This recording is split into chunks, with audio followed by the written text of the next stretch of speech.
All right, so we've got a collection of articles here, and they paint a really fascinating picture of what's happening in Ukraine, not just on the battlefields, but in people's minds, and well, in the global economy too. Yeah, it's amazing how these different things are all kind of tied together. Like how what happens on the battlefield can affect, someone's grocery bill on the other side of the world. Yeah, for sure, and we'll definitely get into that economic side of things a little bit later on. But first, let's talk about this story about Ukraine's 155th Brigade, the one they nicknamed Anne of Kiev.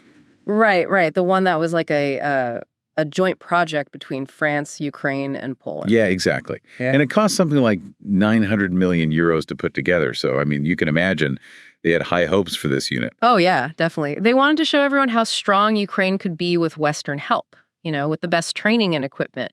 It almost makes you wonder, was this more about, PR than actual military strategy? Yeah, that's a good question. And it gets even more interesting when you consider that, we'll get this.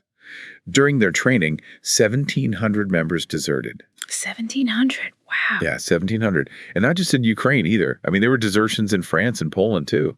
That's pretty crazy. It makes you think about, the morale of the unit, what was really going on there. Right. And then when they finally did deploy the 155th, it seems like they were just completely unprepared for what they faced. Like they didn't have enough drones or electronic warfare equipment. Which is, well, I mean, that's essential stuff these days. You can't really survive without that, especially with how Russia is fighting this war. Yeah, and then you add in things like poor leadership. And, well, the result was heavy casualties, and the whole brigade basically fell apart in a matter of weeks. So a unit that cost almost €1 billion disappears in weeks. Basically, yeah.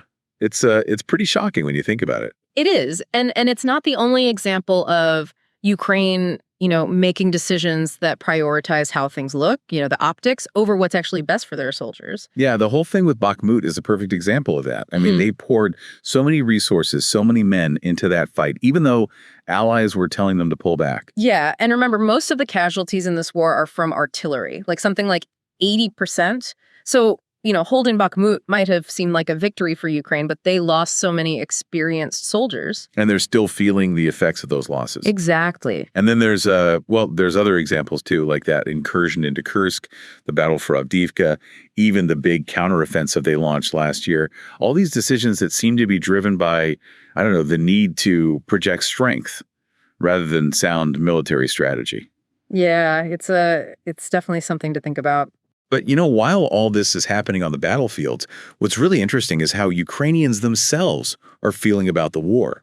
Recent polls show that their biggest worries now are actually things like rising prices and the economy. Yeah, that's right. Like more than the actual fighting itself. Yeah, it's kind of surprising, isn't it? I mean, you've got people living in a war zone, and they're more worried about the price of groceries than, bombs falling from the sky. It really shows you how much this conflict is affecting their daily lives. Just trying to make ends meet, it's tough. Yeah, absolutely. And the numbers back it up. 80% of Ukrainians say their economic situation has gotten worse in the past year, and 60% say their families are struggling financially. So, on top of everything else they're dealing with, they've got this huge economic burden. It makes you wonder how long they can keep going like this. Yeah, it's a really difficult situation. And then you look at Russia, and it's a completely different story. Their economy actually grew by 4.1% in 2024. Which is, well, I mean, it's all thanks to their military spending. They're basically running a wartime economy, which, we've seen that before throughout history. War can lead to, a short burst of economic growth. Right. But it's never really sustainable. It's like they're taking resources away from everything else just to prop up the war effort. And in the long run, that's going to hurt them. Oh, yeah, for sure. And we're already seeing signs of that. I mean, they have huge labor shortages because so many people are either fighting or have left the country. And inflation is out of control. It's like the 90s all over again. So Russia might be seeing some short-term gains, but at a pretty high cost. Exactly. And then you've got to factor in the sanctions, too. I mean, the West is trying to cripple their economy, and it's definitely having an effect. No doubt about it. So it's a really complicated situation. Ukraine's struggling economically. Russia's got this temporary boost, but it's not going to last. And everyone's feeling the effects. It's a mess. Yeah, it really is. And it shows how connected everything is. Yeah. What happens in one part of the world affects everyone else. Absolutely. And speaking of things that are connected, this whole story about North Korean troops fighting in Ukraine is a pretty wild one. Oh, yeah, that's a That's a strange one for sure. So it all started back in October of 2024. These reports started coming out that North Korean troops were helping Russia fight in Kursk. And this was seen as a big deal. I mean, the U.S. and NATO were both pretty concerned. Yeah, I remember that. The story was that these were elite North Korean soldiers, like from this unit called the Storm Corps. And supposedly they were disguised as Russians. Right. And the idea was that, well, maybe Putin didn't want to pull troops from other fronts, so he was using these North Korean soldiers instead. But here's the thing. No one ever actually saw them. Yeah, that's the weird part. There were all these claims from, American officials, Ukrainian officials, South Korea even, but no one ever provided any real proof. Yeah, the U.S. claimed they had intelligence.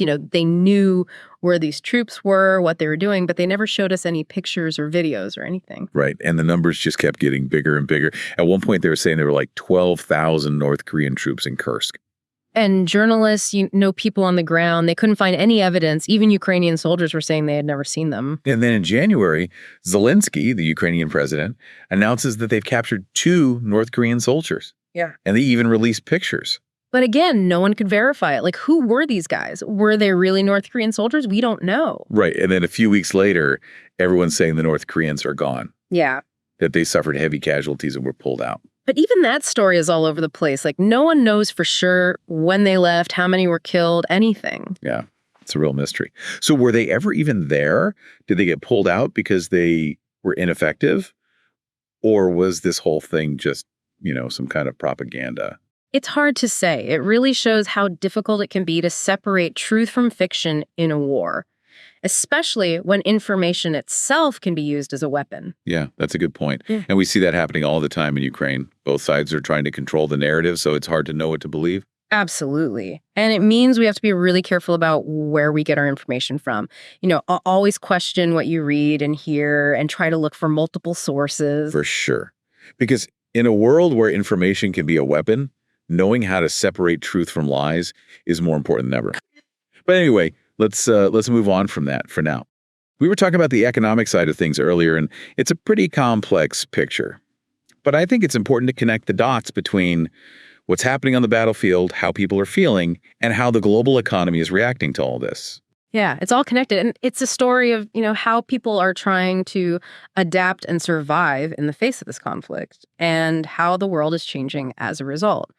It's a lot to unpack. So we were talking about how, information can be a weapon and all that. And now let's talk about money, right? Like the economic side of all of this. And in Ukraine, it's pretty bad. I mean, like a recent poll showed that people's biggest worries are things like prices going up. Like 33% of people said that, and the economy in general, like 32%. And that's even more than people worrying about shelling and stuff. Really? Wow. Yeah, like 27% said they were worried about increased shelling, and only 25% were worried about losing more territory. So That's wild. I mean, you think about it, people living in a war zone, and their biggest worry is like, can I afford to buy food? Yeah, exactly. It really shows you just how much this is all affecting, everyday life for people. And the statistics are, they're not good. Like 80% of Ukrainians say their economic situation has gotten worse over the last year. And 60% say that their family's finances have gotten worse too. So while we're all focused on the big picture, the war, the troops and all that, regular people are just trying to survive. Yeah, that's exactly it. And it adds this whole other layer to the conflict, right? Because how long can they really keep going like this? How long before, people start getting really frustrated? Yeah, it's a tough situation. And then on the other side, you have Russia, and their economy is actually doing pretty well. They had like 4.1% growth in 2024. Which is, that's because of all the military spending. They're basically pumping money into their war machine. It's a classic wartime economy. Right. We've seen that before in history. War can kind of jumpstart the economy for a little bit. Yeah, but it never lasts. And it's not real growth. It's like they're just shifting resources around, taking from one area to feed the war. And eventually that's going to catch up to them. Yeah, it's like they're robbing Peter to pay Paul. Exactly. And we're already seeing the effects. They have massive labor shortages because so many people are, either fighting or they've left the country, and inflation is crazy high. They're going back to the 90s. Exactly. So, they might be seeing some growth now, but it's going to come at a big cost later on. For sure. And then on top of all that, you have the sanctions too. Right. The West is trying to squeeze them economically, and it's definitely having an impact. Yeah, it's a mess. Ukraine's hurting. Russia's got this artificial boost that's not going to last, and everyone's feeling the effects. Yeah, it's all connected. So let's zoom out a little bit now, because this isn't just about Ukraine, right?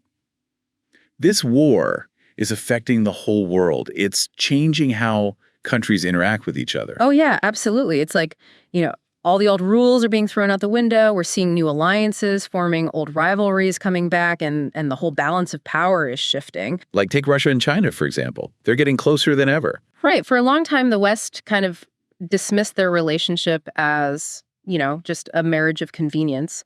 But this conflict has really solidified their partnership. They have common interests now, a shared vision for how the world should work. A world where the West isn't calling all the shots. Exactly. And they're cooperating on a lot of levels now. Economic ties, strategic planning.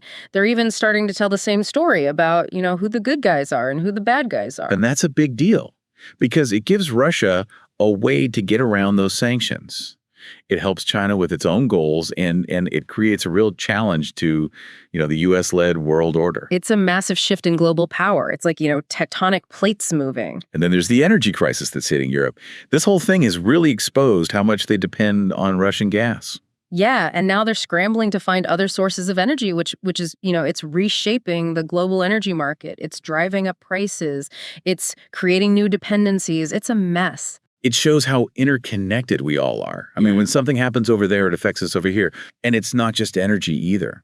Supply chains, trade routes, financial markets, it's all feeling the impact. It's like the world is starting to pull back in on itself. It's a move away from globalization. Countries are starting to think, okay, how can we be more self-sufficient? How can we protect ourselves? It's like we're entering a new era. And then on top of all of this, you have technology, new technologies that are changing the game even further. Things like AI, cyber warfare, autonomous weapons, all that stuff. Yeah, these technologies are developing so fast, it's hard to keep up. And it's hard to know how they're going to affect future conflicts. But they have the potential to change everything. How we fight, where we fight, who has the advantage. It's a brave new world out there, and the stakes are higher than ever. And, in a way, the Ukrainian conflict has kind of sped all of this up. It's forcing us to confront these changes head on. And as we try to make sense of it all, it's important to remember that, that this is about people. Real people whose lives are being turned upside down by this. Right. We've talked about the impact on people and how this is all changing the world. But what about the future? Like, where do we go from here? What happens next? Well, it's hard to say for sure. I mean, predicting the future is, it's tricky business, especially with something as complex as this. But we can look at the possibilities that, the different scenarios that could play out. Okay, so let's start with the big one. How does this war end?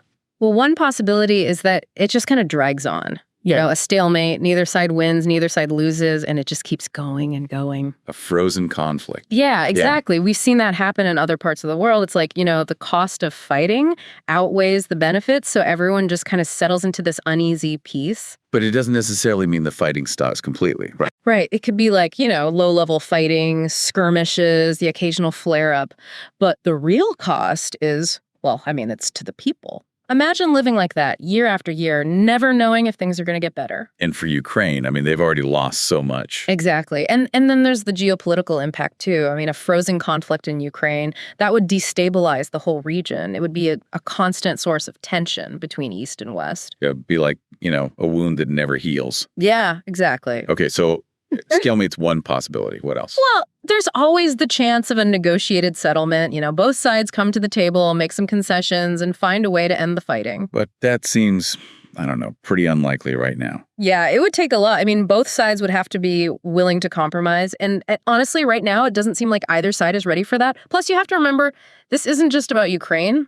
It's about NATO. It's about the U.S. and China. It's about the whole global order. So even if Ukraine and Russia wanted to make a deal, someone else might try to stop them. Exactly. Okay, so stalemate, negotiated settlement. What's the worst case scenario? Well, the worst case scenario is that things escalate.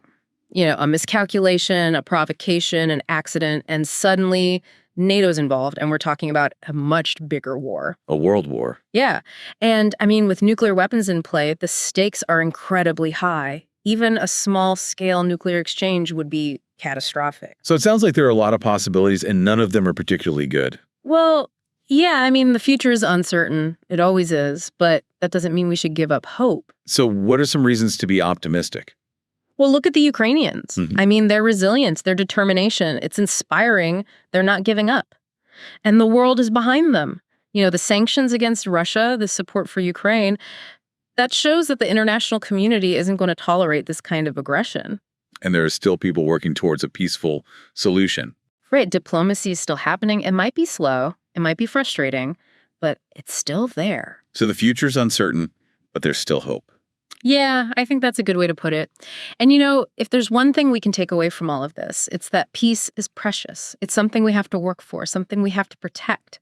Because in a world as interconnected as ours, conflict anywhere affects us everywhere. So we all have a stake in making sure that this war ends peacefully and that we build a future where something like this never happens again. Subscribe to our podcast, available on Spotify, Apple Podcasts, and YouTube. We are here to make things clear.